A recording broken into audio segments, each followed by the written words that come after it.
Thanks for joining me, Hamza. We're going to blast through the FAQ 2021 changes, starting off with the rulebook changes. The first one is the change in Javelins, which I think was more of a wording change, making the Javelins something that you can do for free after a move activation at any point afterwards.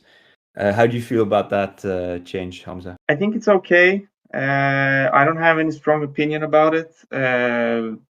I think that there are some factions that maybe don't like it, but I can't think if I think it's all right. It's a bit can be sometimes hard to keep track of. So maybe you have to like put a token on the unit or something that so you know which ones have fired or which ones have not fired.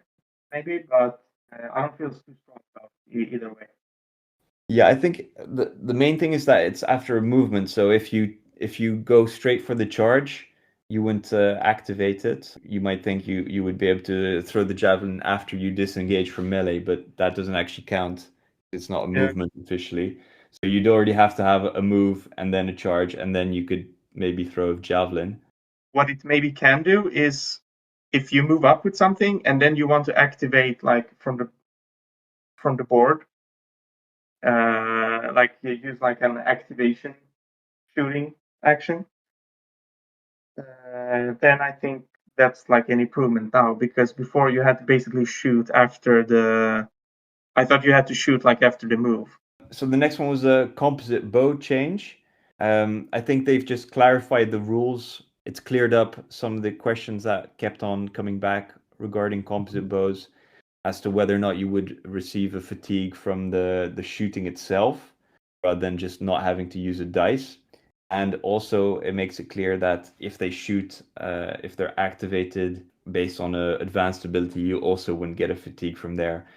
Although most of the boards with composite bows, they don't tend to have those kinds of activations anyway, except for maybe the new Hun one is the one that springs to mind in terms of an activation where you actually use a dice for shooting a composite bow.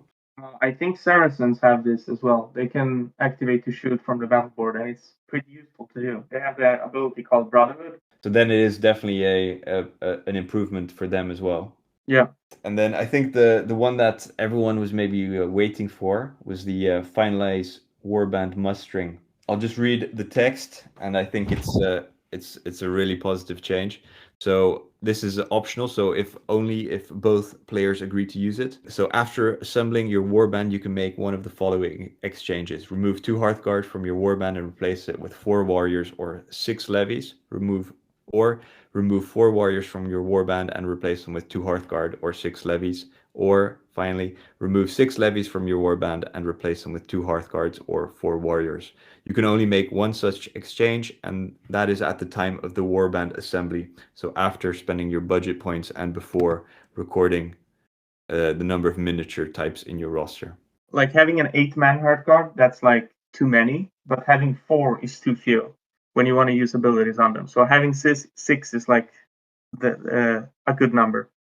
Yeah, it's a sweet spot. Now I like this change. I think there is one downside to it, which is that Saga, if you're gonna like record, if you have to put this like at the time when you make your army, like the number of miniatures, like when is that? Is that during deployment or is it before deployment? Because suddenly this will make Saga a game where you have to like record your what you bring. Before you didn't you just said like I have 2 points of Hearthguard, 4 points of warriors or whatever. Now you have to like specify what you have a bit closer than before. I think some people might not like that. They want to keep it simple. The administration now is a lot more than it was, but I think it's still at the level that's much lower than like a Other games. 40K or Age of Sigmar. So the flexibility that people gain and what they can do with their warbands will outweigh that. Yeah. But it'd be interesting to see if, well, I'm sure some people will manage to break it somehow and find some really nasty combinations. We will see. I haven't been able to find anything that's crazy, but maybe. Should we move on to because there were no changes to Viking Age? I think there's only a clarification. Yeah. Regarding the change in javelins for the Viking ability, Storm of Steel. But the big changes are in Age of Crusade, so let's talk a little bit about that. I think let's start off with some of the equipment changes. What's really exciting is the War Wagon from the Eastern Princes. Yeah. Has changed to being half a point instead of 1 point. It keeps its determination and Saga dice that it gained from the last FAQ and its armor. It only costs half the amount of money. You can switch it between Hearthguards, 2 Hearthguards, 4 Warriors, or 6 Levies, so it's very flexible as well. Yeah. I'm still not sure it's worth the half a point because it's slow, it's a mercenary. I would say there is no reason not to bring one, because if you look at it, what it does, it gives you 1 Saga dice, but it's way harder to take out than 4 Warriors. You have to put in serious resources to take out the War Wagon, because it's armor 6 in melee, it has resilience too. So there, it's not an easy thing to take out. No, I think that's a good point. I think with the Eastern Princes, at least with the Lithuanian variant, what was very interesting to take was 12 warriors with heavy weapons, because you could get brothers in arms to give them a lot of defense dice if you were fighting smaller units, etc. And then you were stuck with half a point of warriors. It's a definite improvement above that. Yeah, and also like in scenarios where you're supposed to take out like objective holders and so on, it's really annoying that you have to charge this thing. For example, if somebody takes like objectives and tries to run back, and then this thing comes out and you have to charge it. That's not something you as an opponent, that can really mess up your plans. So I would, if I was playing them, I would definitely take it, but I have not played with it, so maybe take this with a grain of salt. Maybe the next one is a similar change, moving something from 1 point to half a point, and it's the War Drummer from the Mongols. Yeah. I don't think I ever heard that the War Drummer was maybe underpowered. For me, it's a positive change because I like to run my humans as Mongols, but I'm not sure how other people feel about it. Well, I've faced the Mongols a couple of times, and I wasn't really impressed by the Warband. I think their melee wasn't particularly good, and they have like these shooty warriors, but they don't have many great abilities either. So I think the War Drummer is like I see it like as a buff for the entire Mongol faction. Because now they have a bit more, they can put more resources into buffing their warriors or maybe a hurt guard unit, which I think this is a way of putting them, kicking them up a notch. Because I thought they weren't a great warband, and I've rarely see them in tournaments. Having it as 1 point was always very awkward because you would miss out on some of the abilities if you took it, in terms of having some of the sacrificial units that you could use for your Hearthguard. Yeah, I think the drummer was good before, and of course people will almost always bring it, but the Mongols weren't, in my opinion, a powerful warband. So I think more people will play them, and that's a good thing. Peter the Hermit is close to your heart, so maybe you want to comment on that one. So what has happened is like the Peter the Hermit can include 2 units of fanatical pilgrims instead of, I don't know if it was 3 or you could take a full warband of them. They will get a loyal role, which means they can use the band board if they are within S. Now the thing was, Peter, I played in the Saga Championship 2019. There were like different nations and all warbands were allowed.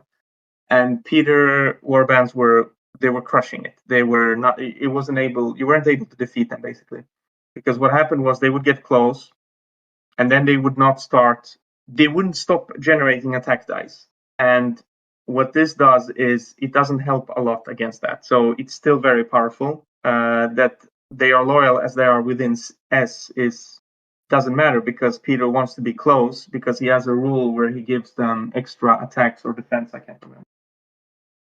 If they are within M. So I think they miss the mark on this one. Yeah, for me, I don't understand why legendary units are used in tournaments anyway, because it's explicit that they're not balanced. It says so in the But book. some of them are fine. It mixes things up a bit. But Peter is the one that's really out of the. He's so much better than everything else. Yeah, because it takes a lot of time. Because as soon as you attack them and something dies, they play dice. They can put dice on their board. So their turns where they like come in and they attack you, they lose a couple of models, but they still keep like attacking until forever.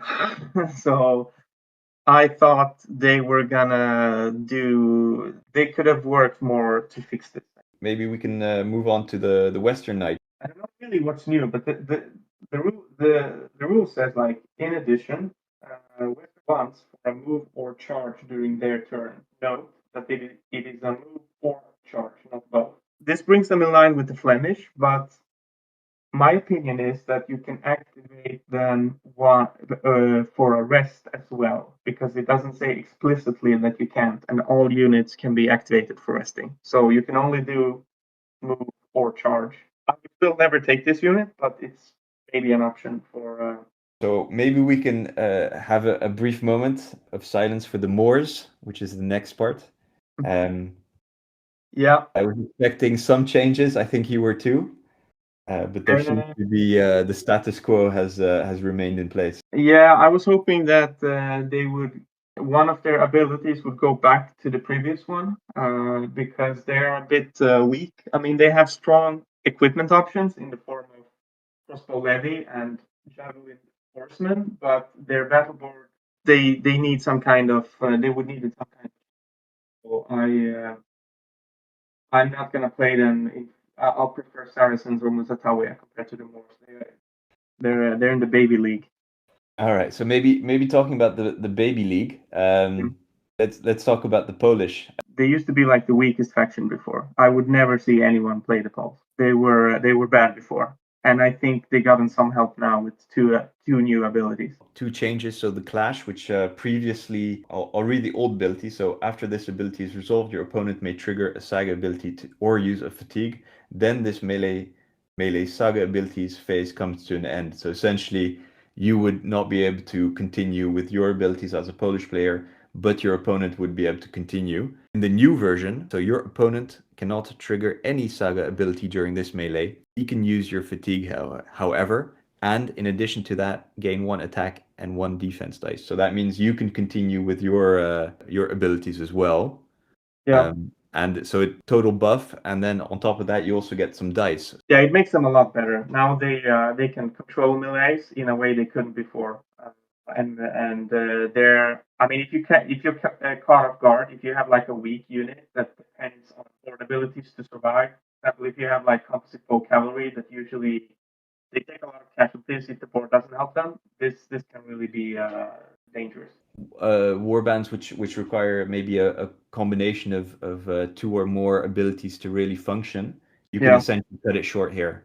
They can use your fatigue if you have it, but they can't get like a really nasty combo started. Courts. Rip in peace. For example, yes. So maybe the next one I think is what was one of the more interesting abilities, but wasn't really executed very well. So that's the Terror of the East. Yeah. So that was for an activation reaction for mounted units.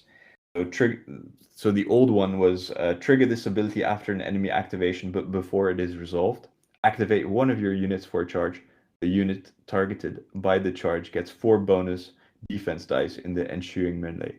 So there, you got to charge in your opponent's phase, but you really buffed them with 4 defense dice. Yeah, if they took a defensive stance, like closed ranks, you basically wasted 2 dice and gave yourself a fatigue. I mean, it was The new ability is trigger this ability after an enemy activation, but before it is resolved. Activate one of your units for a charge.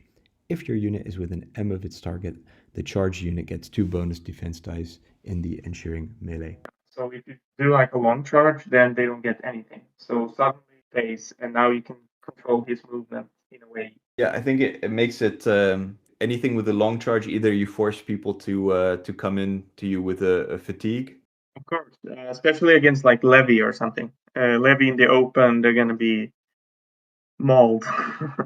Yeah, especially because it's any kind of activation. The enemy does any kind of activation. So Yeah. even if they rest, you could have moved up your units to place it somewhere useful beforehand. It makes the board maybe some of the stranger abilities a lot better, but I don't think it pushes it over the top to be a crazy effective board. But at least now it makes it viable, and people will see more beautifully painted Polish warbands. Yeah, I hope so too. I agree that they won't be. I don't think they will be the best Saga Warband either. I think they got a little buff. Continuing on the bottom of the barrel uh, thing where we're going on, so it's the Eastern Princes. We're talking about the Droog, right? Yeah, The new ability is gain as many dice as twice the number of figures in the unit that you're taking from. It may be attack or defense dice or a mix of both. So one of the changes now is that it's based on how many models there are, and also you can take defense dice, which is a huge setup I see is that a unit charges with your warlord nearby, and then they get 4 dice, but he takes 2 fatigue. If it's then he can maybe activate the rest or something. I don't think that requires a difficult. That's not difficult to set up. Otherwise, you can maybe sacrifice a lot of dice. But I see like a lot of use for this because one of the things you can do is if you have like two units close to each other and somebody charges like a 6 of them, you sacrifice one of the dudes in the unit next to it and give them 1 fatigue. But then the unit getting charged gets 12 defense dice or something. Suddenly you can't like count on taking them out. You have to do like multiple chunks. yeah, Which is and combined with the Lord of the East ability, where you get resilience 2 or 1 or 2, depending on what dice you use, it becomes quite actually relatively defensive. yeah, it can be hard to take them out. I think if this is set up properly. So I think it's a good change. It's still you need to be careful about it. So it's not like an obvious win button or something like that. But I think it's a good change because now you get like the defensive boon you didn't get before. Yeah, so that's Timorous Advance. The new one is now Orders or Orders Reaction, and it's two common dice. So choose an enemy unit more than S away from an enemy hero.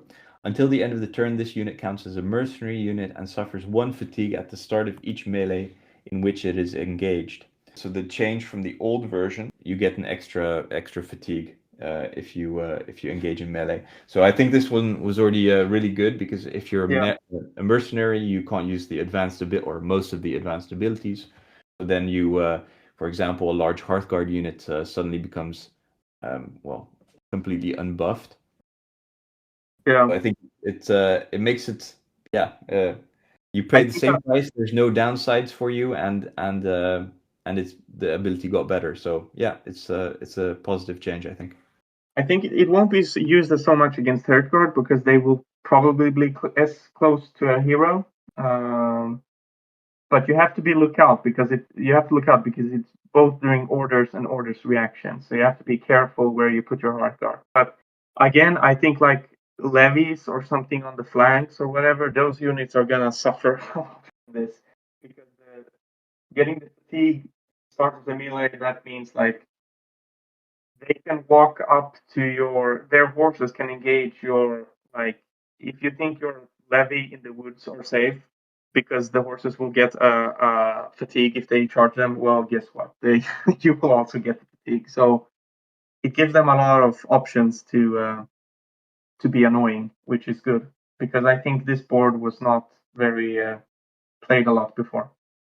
No, absolutely. So they've actually got quite a few changes along with the War Wagon that we discussed earlier. Do you Yeah. think this is enough for you to consider the Eastern Princes? I think they're really good now. I think we will definitely see them. I think they can mess up I think they can mess up Byzantines a lot because Byzantines will have a lot of levy, and you can't put your warlord so he covers them all. And if they come in with a lot of attack dice and the shenanigans they have, it's gonna be hard. They also will because the wagon and if they protect their warlord, their wagon, and some other unit, they're gonna play with like 4 dice, even if you basically kill all their hard cards. So it's going to be a more resilient warband, and I definitely play them. They still suffer from no real shooting. You can't see anything that helps them in being shot. So that's the drawback, I think. The only one that might be of use is the feint, but then because it's an activation reaction, but then it's easily it's easily That's for an enemy move, right? So if that's only a move. So if you're already within range, it's not good. But for example, if someone has javelins or something, you would be able to move out of the way. But it's not great. Yeah, that's their drawback, which means that I don't think they're going to be overpowered, but they definitely will be stronger. So would you take it in the Russian princedoms or the Lithuanian variant? It comes down to like, do I want heavy weapon and javelin heartguard, or do I want a crossbow? Because I like to play defensively, I would prefer the crossbow side. No, I'm pretty excited because I tried the Eastern Princes a few times because the overlap with the pagan people models is pretty big. It definitely makes it exciting, and it also means that the war wagon is gonna roll up a few times as well. So it's always nice to put a strange unit on the board. So maybe we can move to the last ability which has changed for the pagan peoples, which is I don't know. I was not expecting a big change in pagan peoples, and probably not for this ability. Not their best ability. No, that's why I was from all their abilities. This one seemed pretty okay. Because we have a few really strong ones. Yeah, exactly. So I'm not gonna say that it's called Venulic. I'm sure I'm mispronouncing it. It's an orders reaction. So inflict fatigue on one of your units that is entirely in an area of uneven terrain.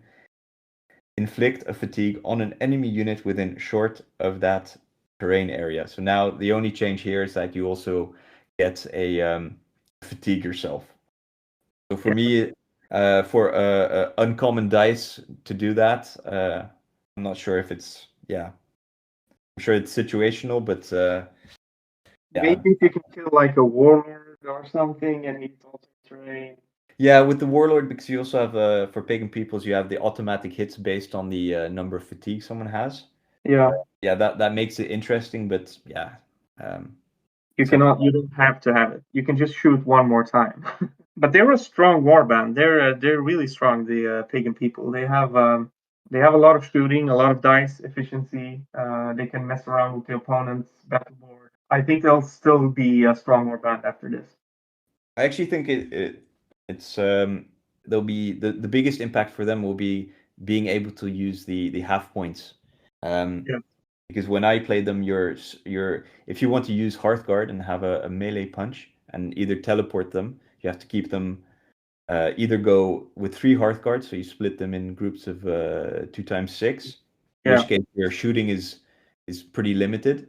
Or now you can just take 1.5 points. You have a good unit that is very mobile with the teleportation ability, and that still hits hard, and it's something you can't really ignore. I think it's for them it's a net positive with all the changes here. Yeah, I agree. I think a lot of warbands are gonna enjoy it. I can think of one warband that's not gonna enjoy it that so much, and that's the Byzantines, the new split rule, because you already take your 3 or 4 points of levy. Maybe you want to keep them in like big units because it's easier to move them around. There is no real reason to reduce the amount of hurt guard from 8 to 6 because they don't have a lot of abilities to help the hurt guard, so you need all the attack dice you can get for a counter charge. So in my Byzantine Warband, I will not be using that rule so much. Was there something you were expecting them to put in that wasn't put in, or were you surprised by something? Maybe for me the good parts were the warband selection and buffing some of the Poles and the Eastern Princes. I was disappointed about there's nothing on the Moors.